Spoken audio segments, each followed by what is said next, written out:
Okay, so Shavua Tov, everybody, and we are can continue with the ways in which it's superior to have bitachon and to even be an alchemist who can make money out of nothing, out of magic. So the verse continues with the words, "Ma rav tuvcha asher tzafanta lireacha." How abundant is your goodness that you've hidden for those who fear you. And again, just to reiterate, those who fear you, fear in the sense of awe.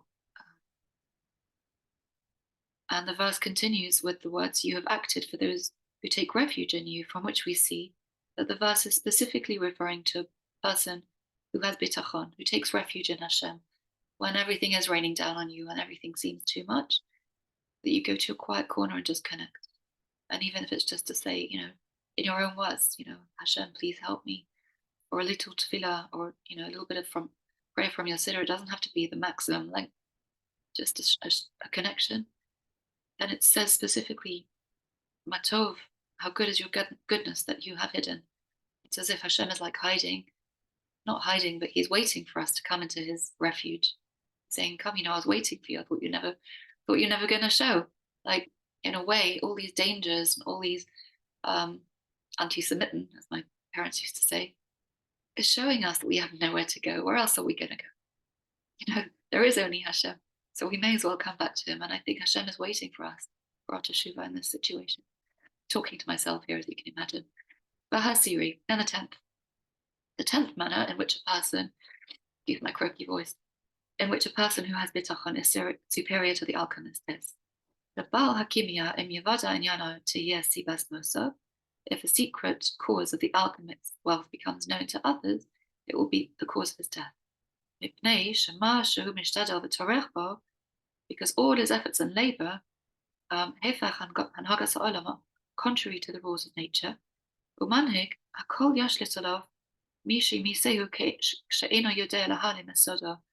so therefore, Hashem, who controls everything, will cause a ruler to rule over the alchemist and kill him if the alchemist is unable to conceal his secret.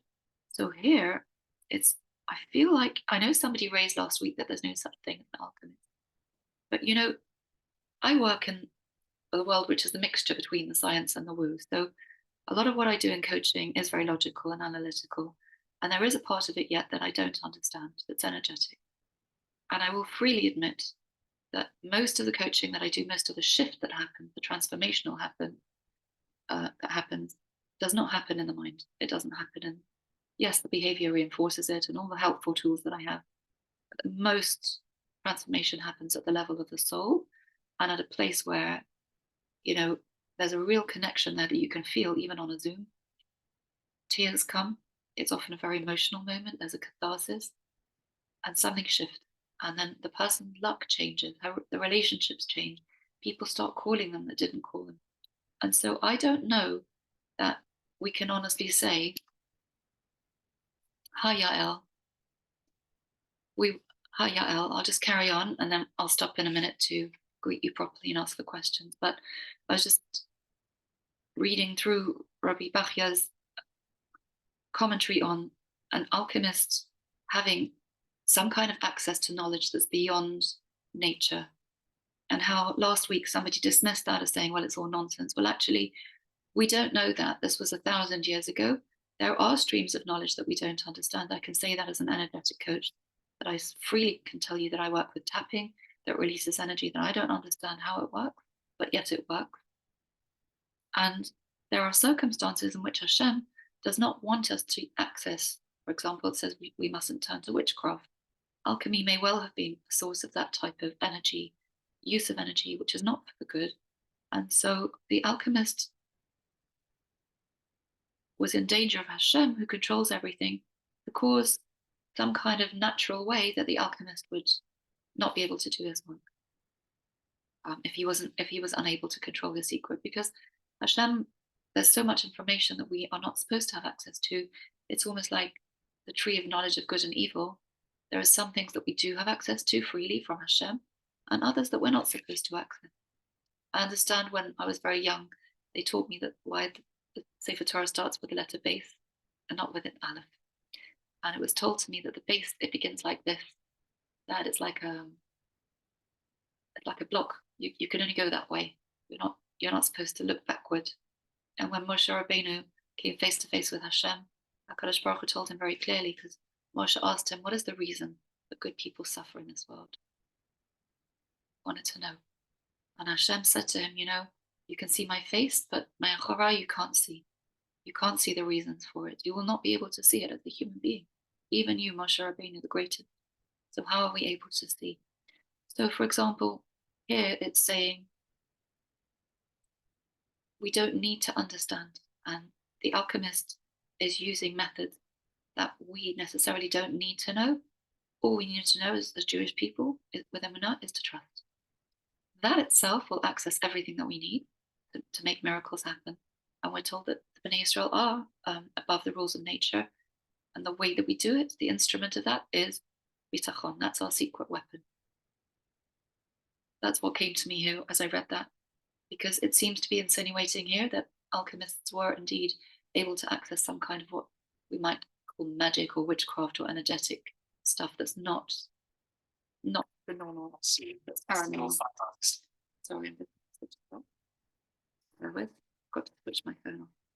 So shall I carry on? Does that make sense to you? Is there anything you want to ask about or say that's fine? And then not, I'll continue. The words will encompass him are to be understood as completely surrounded by Hashem's kindness, both in this world and the world to come. That's beautiful and reassuring. And it says in the Tehillim, Hashem, blessed Yisov Benu. Kindness will encompass him like mountains all around, like a real shelter. We were going to actually say, Ilana, and I decided last time when there was just the two of us, that we would say at the beginning of the class, a Tehillim, for Am Yisrael and for the soldiers. So actually, we forgot. Is that okay if we say one now? A quick Tehillim? Yael, is that okay? Yeah, sure. Which one? So I'm saying 91, which is Yosheb B'Seser Elyon.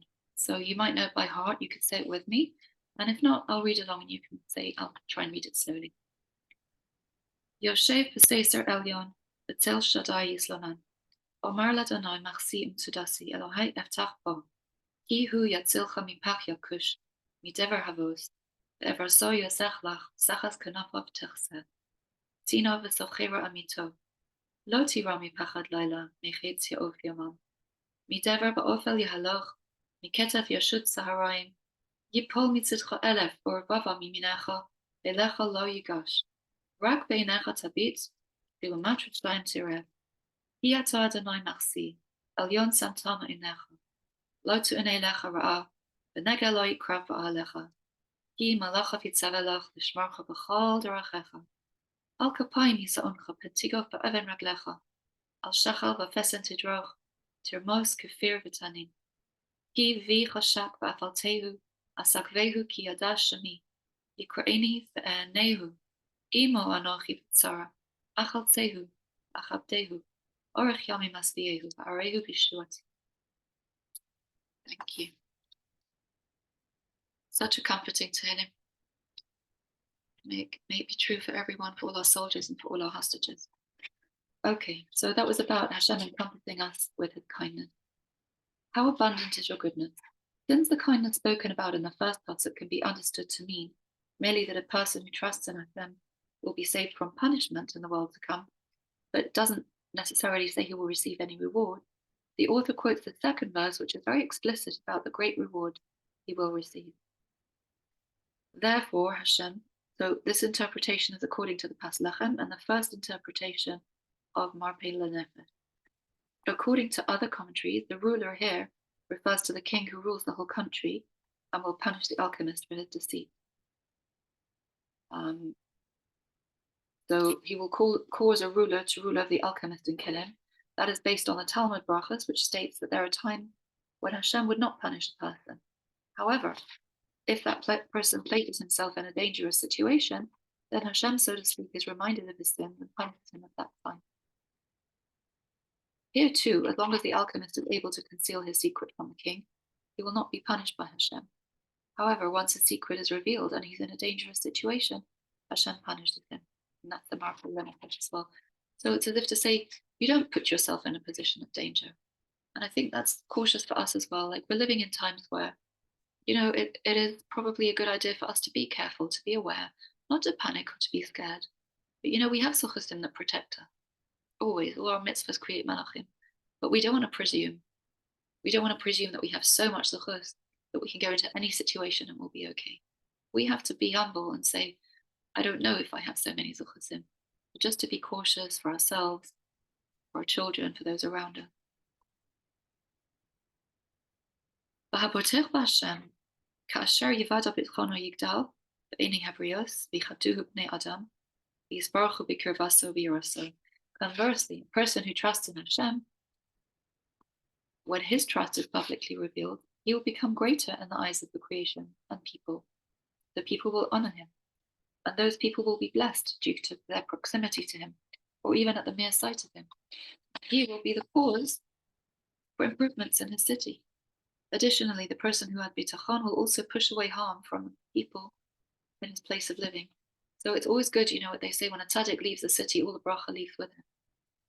And that's because he has all these malachim surrounding him, all the zuchusim of his mitzvahs. And I'm sure you know people who, they have such a hadras upon him. I go to share on Thursday. It's a tremendous privilege to be able to attend a shiurim, but Rebbe Silba, she has such a beautiful hadras upon him.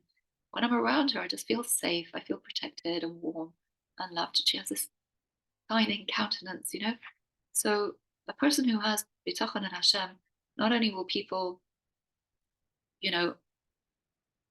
try and steal his things and be against him, but the opposite, they'll be drawn to him, they'll be blessed through him. They won't be jealous of his success because the success of the tzaddik, success of a person who has bitachon, radiates joy, it radiates blessing, it radiates goodness. So here it says, those people will be blessed. They will be praised for the merit of even being close to the righteous man who has bitachon, or woman.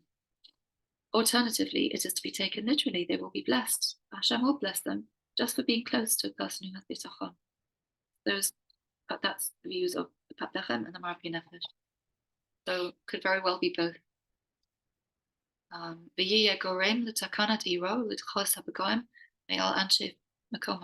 Additionally, the person who has bitachon will even push away harm from the people in his place of living.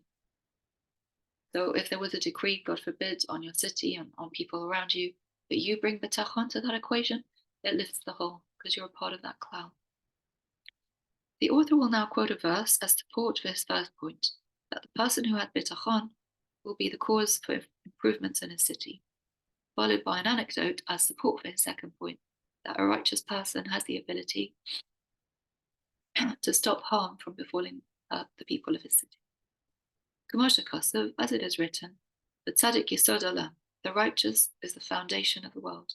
And like we see with the story of Lot and Zohar, Hashem had originally decreed that the city of Zohar was to be destroyed along with Sodom, yet God saved it because Lot chose to settle there. Improvements in his city, either he will himself initiate enactments for the benefit of his city.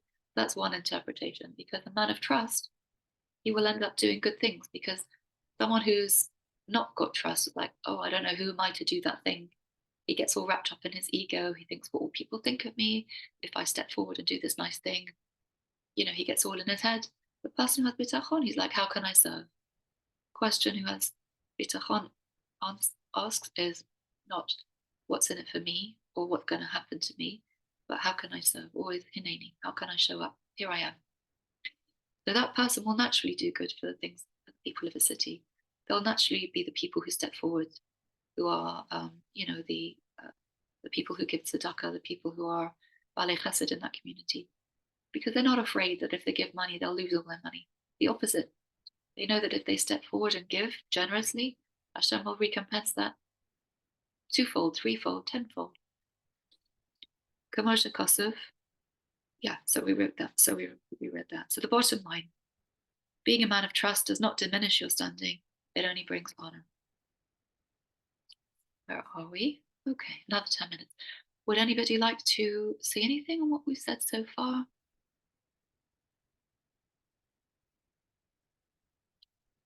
And if not, then I'll continue. Financial satisfaction. Having finished enumerating the 10 ways in which a person who has bitachon is superior to an alchemist, I'll test you on it later, the author continues with other Torah advantages to having bitachon. Umitoelas bitachon b'Hashem, but inyan haTorah, among the advantages of bitachon with regard to Torah observance, ki hapoter b'Hashem is that the person who places his trust in Hashem will utilize his finances correctly. Now, I don't know where it says that. Oh, here it is. Okay. So this applies to both rich and poor people who have bitachon. So it goes like this. Im hu bal mamon, if he has money, he'll be very quick to take away the trum and the marsa, that all the things that he needs to do, pay his bills, he'll be doing very quickly. Because, buying his tefillin, tzitzis, extra food for Shabbos, as well as fulfilling his obligation to other people, he'll do that quickly. Why? Because he knows the money's not his. He knows it's from Hashem, and he's a servant of Hashem, so he wants to get that done quickly. He doesn't want to be guilty, God forbid, of using money that's not his. The nefesh chafetza, with a willing heart, of ruach nadiva, and a generous spirit. So, such as giving charity, giving loans to those in need, and so on. He'll do that willingly and generously. Okay. But if he's not, particularly wealthy, then he'll pay attention to the fact that the lack of money, in some way, is a kindness of Hashem on him. How? Because he's lacking in his responsibility. He doesn't have so much to do. He doesn't have money. They say marbe kesef, marbe da'aga, whether you have a lot of money, you have a lot of worry. He doesn't have to worry so much. He knows Hashem will give him enough to eat for his his daily need. And his obligations, he doesn't have to worry about them for the time being. Hashem is doing him a chesed, giving him a chance to just have an easier life a little bit. Maybe he needs it. Maybe he wouldn't be able to cope with all that money.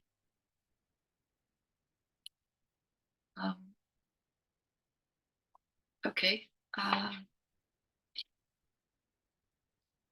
So the other people who might have been waiting for this money to come to them, if he wasn't managing properly, they would have been waiting, the poor people that he was supposed to have paid the masses to. If he'd been in that position, he might have messed it up. And they would be waiting, and it would be on him. And then his neshama would be damaged by that. It's something to really think about, actually. So the Rabbi Bachya explains that that's an advantage of not being wealthy, actually an advantage for your neshama. You might not have been able to cope with it, with the responsibility that your neshama needs.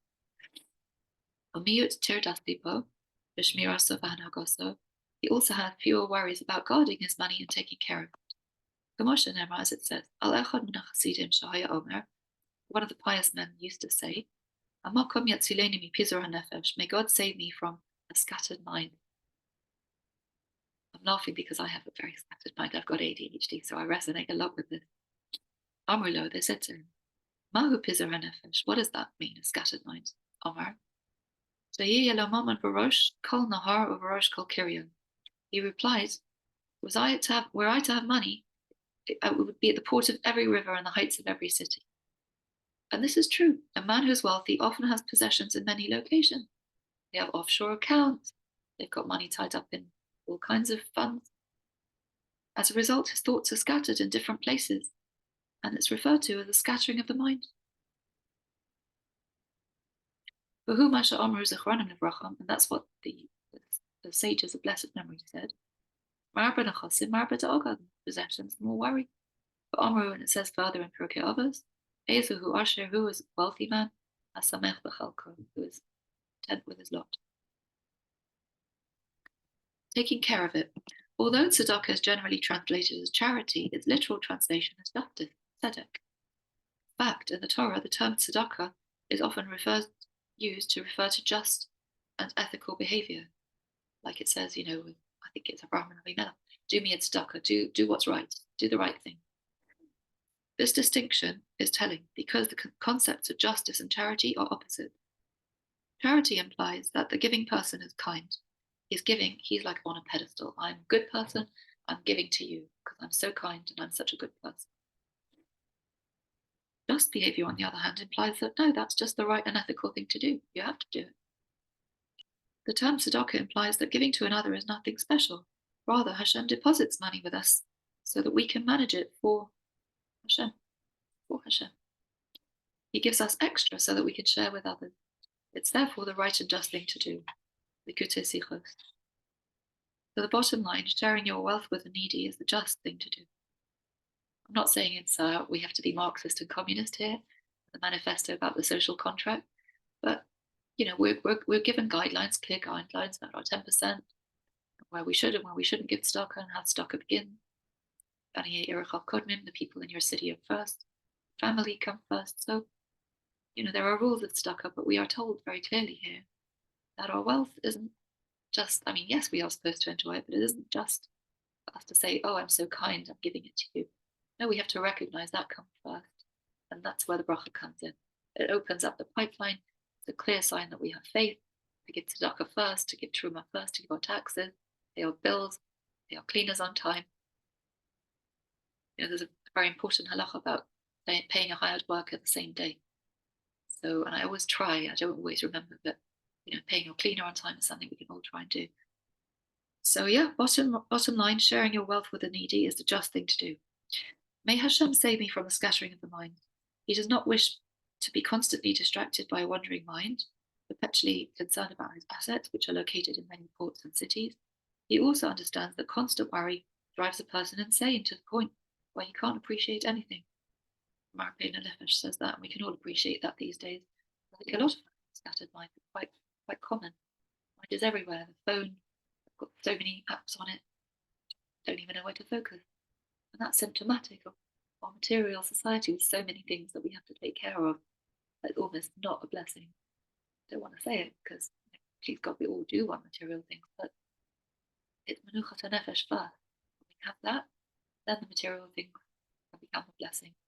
I always think, when I say the verse, Mashiv Haruach Umarid Hagashem in Shemona Esrei, it came to me that Morid Hageshem could be Hashem bringing down on us. Of course, it means who blows the wind and makes the rain come down, but it also could mean Mashiv Haruach, who restores the spirit. Morid Hageshem, then he allows the Geshem, Gashmiut to manifest. So for us, if we can be Meshiv Ruach and have peace of mind, calm, tranquility, trust that everything is good, that every day we say the bracha, everything is all there for me, then everything manifests just as it should. Morid Hageshem, everything will come down. We don't have to worry about pulling it down. Hashem will bring it down. It's waiting. It's like the blessings are like a huge container in heaven waiting to come down, and we just need to open the pipeline. And the pipeline is imminent. Yeah, okay, so the bottom line here is constant worry drives a person insane to the point where he cannot appreciate anything.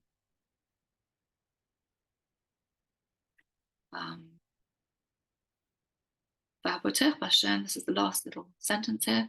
Yasik to'eles hamaman. The person who trusts in Hashem will receive all the benefits of the money. Ritzoni lomar panasaso, and that's what I mean to say is benefits of his livelihood, while the disturbing thoughts of a wealthy person without faith and his constant worry will be withheld from him. Like the wise man said, when it says the wise man, it's always talking about Shlomo HaMelech, called the wise man in Kohelet. Matukash nata oved im ma'at im harbe yochel ahasava le'ashir enenu maniach lo lishon.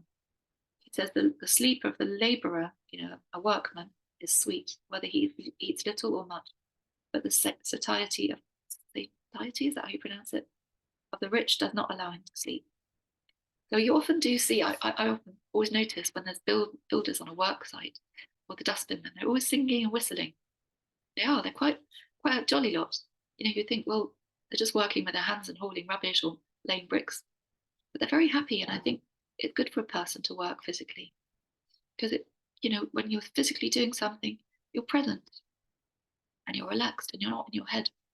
And these wealthy men, some of them were bankers, or lawyers, and I've seen it firsthand. I worked with them in the city. I can tell you for sure, they don't have good sleep. They have to take all kinds of pills. So, yeah, the fourth Torah benefit, in contrast to a person who does not have bitachon, the person who does will utilize his financial situation, whether he's rich or poor, to further his service of God, while a person who lacks bitachon will be constantly stressed and unable to serve God properly. Don't mean for 1 minute that a banker and a lawyer can't be not stressed. Of course they can.